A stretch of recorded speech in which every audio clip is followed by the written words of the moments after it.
फेरि सुनौँ ल पुरै सुनौँ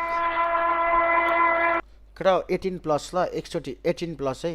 सानो सानोहरूले चाहिँ एकचोटि प्लिज कोही कसैले मैले अगाडि कसैले हेडफोन लाउनु भएको छैन हेडफोन लाउनु कोही दिदी बहिनीहरूसँग टिभीमा हेर्दै हुनुहुन्छ नि एकछिन साउन्ड अफ गर्नु ल म यो एकचोटि यो पण्डित बाजेको पुरै भिडियो मैले हेरेको छैन एकचोटि हेर्छु क्या म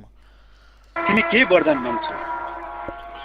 म तिम्रो भक्तिदेखि ज्यादै प्रसन्न भए वरदान माग बालक वरदान माग म तिमीलाई वरदान दिन तयार छु गुरुदेव मेरो तपस्याबाट तपाईँ प्रसन्न हुनुहुन्छ भने मलाई यस्तो वरदान दिनुहोस् मलाई रातभरि निन्द्रा लाग्दैन मलाई एउटा युवती दिनुहोस्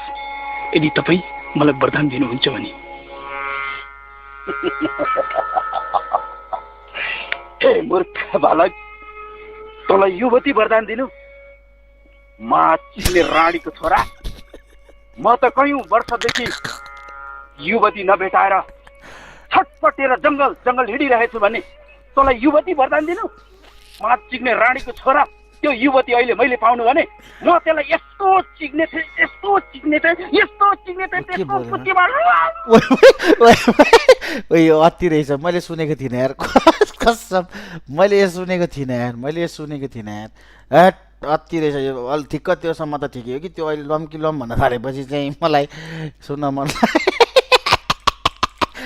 मन लागेन यार थट मागरिता अरे के अरे गानाको नाम चुटी